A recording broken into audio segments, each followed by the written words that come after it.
So in the previous video, I looked at John chapter 18. I didn't look at all of it. I only looked at verses 28 to 40. So that was when Jesus was put before Pilate. Now I am moving on to John chapter 19, which I'm going to read now. From verse 1. Then Pilate took Jesus and had him flogged. The soldiers twisted together a crown of thorns and put it on his head. They clothed him in a purple robe and went up to him again and again, saying, "Hail, King of the Jews!" And they slapped him in the face. Once more Pilate came out and said to the Jews gathered there, "Look, I am bringing him out to you to let you know that I find no basis for a charge against him." When Jesus came out wearing the crown of thorns and the purple robe, Pilate said to them, "Here is the man." As soon as the chief priests and their officials saw him, they shouted, "Crucify, crucify." But Pilate answered, "You take him and crucify him. As for me, I find no basis for a charge against him." The Jewish leaders insisted, "We have a law, and according to that law he must die because he claimed to be the Son of God." When Pilate heard this, he was even more afraid, and he went back inside the palace. "Where did he come from?" he asked Jesus, but Jesus gave him no answer. "Do you refuse to speak to me?" Pilate said. "Don't you realize I have power either to free you or to crucify you?" Jesus answered, "You would have no power over me if it were not given to you from above. Therefore, the one who handed me over to you is guilty of a greater sin." From then on, Pilate tried to set Jesus free, but the Jewish leaders kept shouting, "If you let this man go, you are no friend of Caesar. Anyone who claims to be a king opposes Caesar." When Pilate heard this, he brought Jesus out and sat down on the judge's seat at a place known as the Stone Pavement. It was the day of preparation of the Passover. It was about noon. "Here is your king," Pilate said to the Jews. But they shouted, take him away, crucify him." "Shall I crucify your king?" Pilate asked. "We have no king but Caesar," the chief priests answered. Finally, Pilate handed him over to them to be crucified. So the soldiers took charge of Jesus. Carrying his own cross, he went out to the place of the skull. There they crucified him, and with him 2 others, one on each side, and Jesus in the middle. Pilate had a notice prepared and fastened to the cross. It read, "Jesus of Nazareth, the King of the Jews." Many of the Jews read this sign, for the place where Jesus was crucified was near the city, and the sign was written in 3 languages. The chief priests of the Jews protested to Pilate, "Do not write the King of the Jews, but that this man claimed to be King of the Jews." Pilate answered, "What I have written, I have written." Just as a bit of a reminder of where we stopped for the last video, we talked about how Jesus is both fully God and fully human. So we explored a bit of how Jesus went through emotional pain, and we briefly touched on the physical pain that he went through. As it says in John chapter 19, verse 1, then Pilate took Jesus and had him flogged. The soldiers twisted together a crown of thorns and put it on his head. I don't think the soldiers made the crown and then gently put it on Jesus' head. I feel like they would have full on forced it onto his head to purposely make him bleed. They would have treated him really badly, and it's only going to get worse and worse on his way to the cross. And then that's where he dies. And they also clothed him in a purple robe. And if I remember correctly, purple symbolizes royalty. But they only put it on him to mock him, because they were mockingly saying, "Hail, King of the Jews." They didn't mean what they were saying. They just thought it was a big joke. And the interesting thing about what we've just read is that with everything going on with Jesus being sentenced to be crucified, people forget that Jesus had the power to defend himself, just like he had the power to get down from the cross. But he chose not to, because the purpose wasn't to save himself and to show off his power, but to save us, to show us how loving he is, to show us how loving God is, that he was willing to come as a human down to this world, to live like a human, go through the temptations, go through the pain, go through the grief, to then die for our sins. And I'm just in awe of his love. I'm in awe of God's love, that he was willing to do such a thing for us. And then, as I was reading verse 7, which says, the Jewish leaders insisted, we have a law, and according to that law he must die, because he claimed to be the Son of God.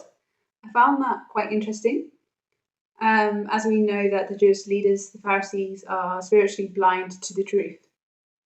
Like, literally, Jesus is the way, the truth, and the life. Big emphasis on the fact that he is the truth, and yet they call him a liar. And yeah, they're just spiritually blind. And so as we move on to verse 10, which says, do you refuse to speak to me? Pilate said. Don't you realize I have power either to free you or to crucify you? Jesus answered, you would have no power over me if it were not given to you from above. Therefore, the one who handed me over to you is guilty of a greater sin. And so verse 10 to verse 11, which I just read, that's like a whole little discussion of the difference between worldly and heavenly power. So worldly power, you have the kings and the leaders of countries and of certain people. And then you have heavenly power, which is what Jesus has. He has the divine power that us humans can't comprehend. Because sometimes we're so focused on the worldly power that we have, and we enjoy that and ignore the fact that there is one greater than us. And in verse 12 it says, from then on, Pilate tried to set Jesus free, but the Jewish leaders kept shouting, if you let this man go, you are no friend of Caesar. Anyone who claims to be a king opposes Caesar. And what I find interesting about verse 12 is that Pilate was a Roman, right? And even he wanted Jesus to be free, even though some Jews thought Jesus came to conquer the Romans and to restore the Jewish people. Like, they were expecting him to come to Jerusalem on a horse, and he ended up coming on a donkey, because he isn't a king that wants to show off his power. He's a humble king. Yet people thought he would come almighty and powerful, and yet he was the complete opposite. And so in this specific moment, as Jesus is being sentenced, you have Pilate asking the Jews in verse 15, shall I crucify a king? And the chief priests answered, we have no king but Caesar. And so Pilate handed Jesus over to them to be crucified.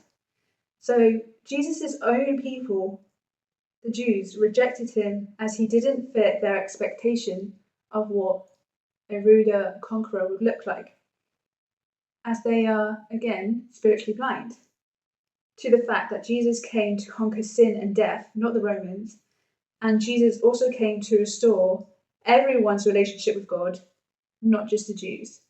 Like, Jesus not only came for the Jews, but he also came for the Gentiles.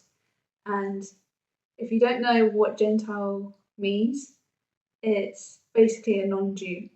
So he came for everyone. He came to save everyone, not just his people, not just the Jews. And then we come to the crucifixion of Jesus, and we look at verse 21, which says, the chief priests of the Jews protested to Pilate, do not write the king of the Jews, but that this man claimed to be the king of the Jews. And again, this is very similar to what we previously talked about in verse 7 of them saying he claimed to be the Son of God. And then here in verse 21, they're saying, write a sign saying that this man claims to be the King of the Jews. And if we go to chapter 18, verse 30, this is the chief priests talking to Pilate. And they said, if he were not a criminal, we would not have handed him over to you. And so the priests labeled Jesus as a criminal, yet Pilate thought different. Pilate had the power to crucify him, yet he gave that power to the chief priests to have the final decision, because Jesus was a Jew and he was like, okay, you sentence him because he's a Jew, you're a Jew, you do all that, it's not my problem. And I just find it so interesting that Pilate is a Roman. He wouldn't have known the prophecies that were spoken in the Old Testament about Jesus. Yet the priests did. They were still calling Jesus what he wasn't, and that was a criminal. All they were doing was trying to get Jesus killed, and they were scared of what Jesus could do, because there was a time where people would look to them for advice or for healing, and then Jesus comes along and takes on that role of being the person that people come to for teaching and for healing. And so they just wanted to get rid of Jesus so that they would gain back the influence that they had over the people, because they didn't like the fact that people were seeking Jesus instead of them. And sometimes we can get so stuck in our own little world that we forget who is with us daily, and that is Jesus.